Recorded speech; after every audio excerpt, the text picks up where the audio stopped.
make a hat, you need plenty of buckram, enough to make 2 layers for everything. You'll need some cotton flannel and some kind of fashion fabric that's going to be the top. This is a poly taffeta. And then you're also going to need wire. There's millinery wire, but I usually just use jewelry wire, at least 16 gauge, just because it's easier to gain access to where I live. Tools I used for this hat making process included wire cutters, pliers, fabric scissors, thread snips, quilting clips, pins, and needle and thread.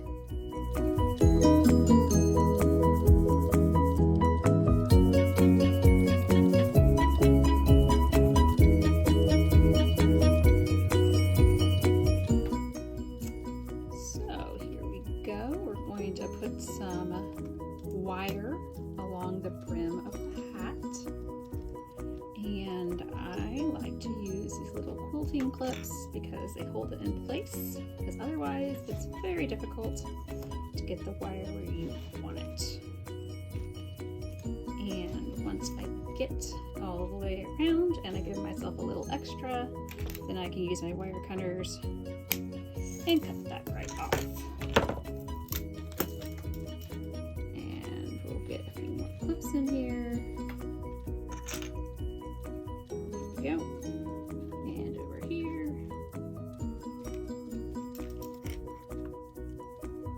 There we go. Another helpful thing I like to do with my wire is I make one side, I can show it, one side a little curved, and I use that to catch my thread so that it doesn't slide down the wire when I get that started, and that's just something that I found is very helpful. So up next, I'm going to sew around this edge. Also going to add wire down the side for some structural support and wire along the bottom.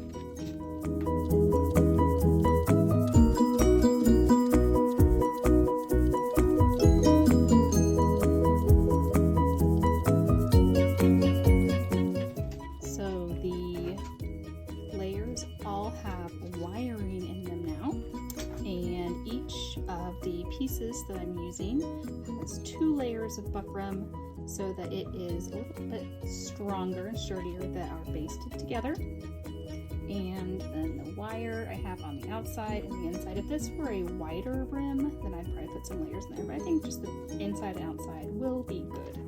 So the next thing I have is my fleece or flannel layer, and this just adds a little bit of softness to the pieces before I put on my actual fashion fabric layer. And this is going to be sewn on around the edges of the top, and it will look like this when it's all done. So I've got the little fleece layer on, and then the buckram layer and the wiring, and then next is going to be the fashion fabric. So we are moving right along here.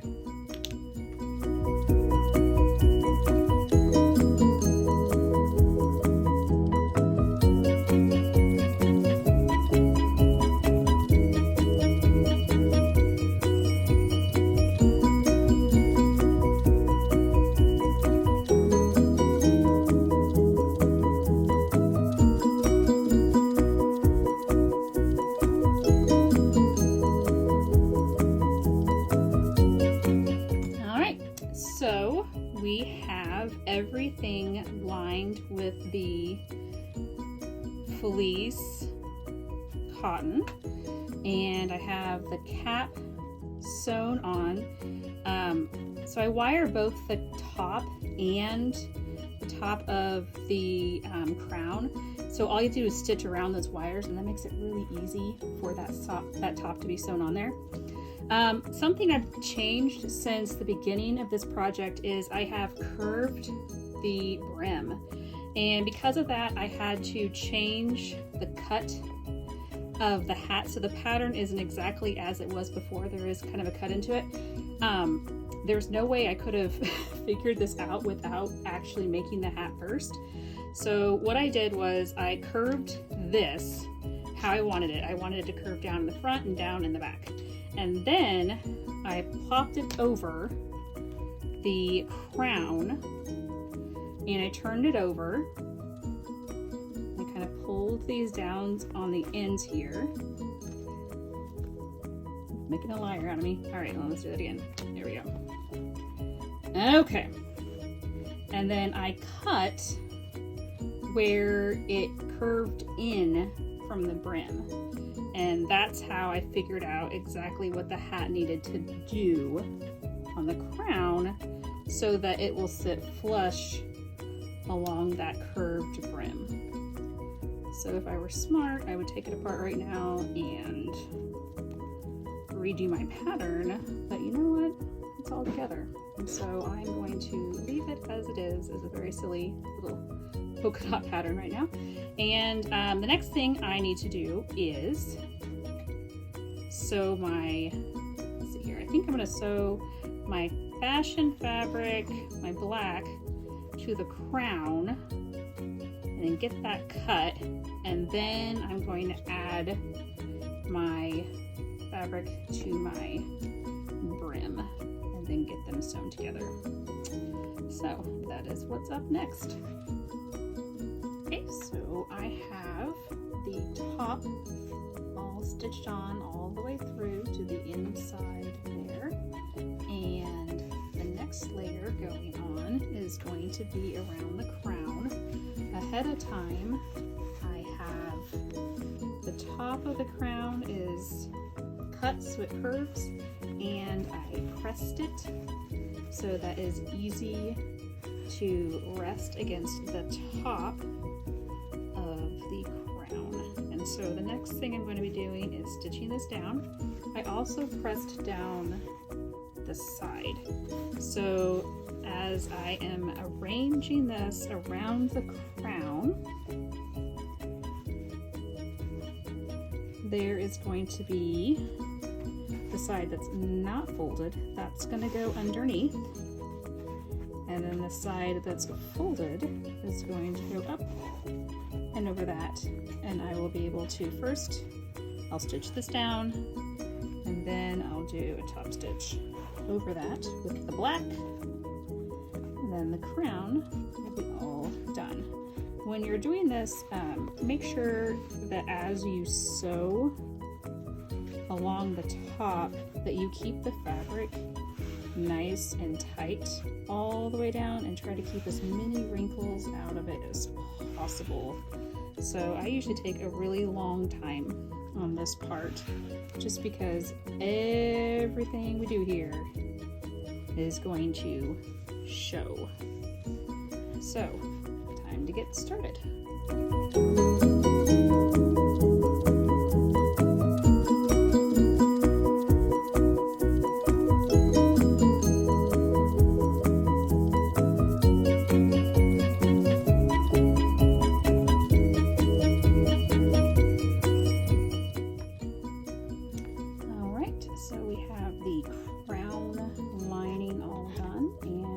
Left the bottom open because I haven't quite decided what I want to do with that yet, and I just have it clipped in place with my quilting clips. You can see the tops all stitched down, and the bottom of the crown is sewn, and so now I have the top cut and ready to stitch down, and I went ahead and ironed the edge, so that's going to be easy just to slip stitch in place. And then I just have to attach the crown to the brim, and then this hat will be done.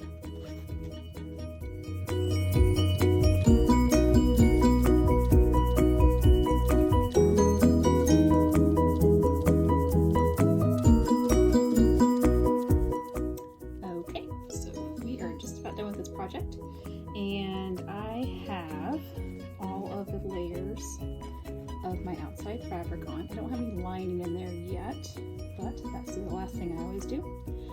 So the trickier part here is I need to sew the brim to the crown, and to help me with that, I have excess fabric from the brim, and I sew through the crown to this excess fabric, and that's what's going to hold that on there. And there will be some little tiny stitches along the side, but you're not really going to see them. They're tiny, it's flat fabric, and there's going to be ribbon along here anyway. So yeah, that's what's left.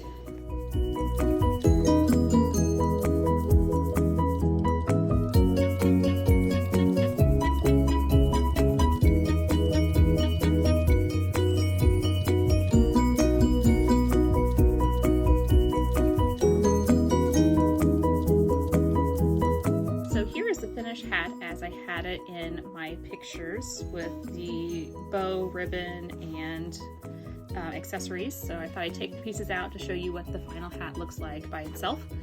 First off, I got this cute little group of ostrich feathers from Timely Tresses.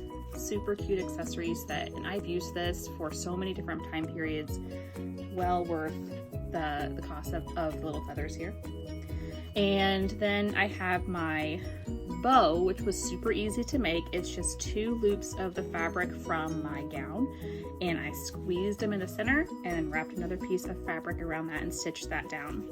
And I have that sewn to the hat so it doesn't fall off. And I think I'll probably make another one for the back side, because it was really common in the 1790s to have decoration on the front, back, and sometimes just all the way around. They went crazy with the decorations on the hats. The strip of fabric that I used for my ribbon is also from my gown, and I stitched that down through the hat, but that is super easy to remove, and so I can use this hat for lots of different dresses. I just have to switch out the ribbon. And then finally, I wanted to show you what the stitches looked like without the ribbon on there. You can kind of see that. So it's stitched through. The crown is stitched through this excess fabric, and I've left this open so I can show this to you eventually here. And so it's just stitched to this extra fabric that I cut on the brim. So when I cut the fabric for my brim, I gave myself a smaller opening in the center so that I had this fabric that I could cut all the way around and then attach to my crown here. And that really wasn't that hard to do. If I choose to do a lining, then it's just a single strip of fabric that I gather on one side, and so that kind of closes it, and then I just like slip stitch around the opening there, and then it's all done. So this total took me about 8 hours on and off, which was probably the fastest hat I've made due to it being smaller than the 1780s hats, just less to sew. But hat making is time consuming, so keep that in mind. It is not a short little process, faster than a dress, I guess. And if I had machine sewed some of the steps, that would have definitely sped it up. All right, let me know if you have any questions about this project. Thanks.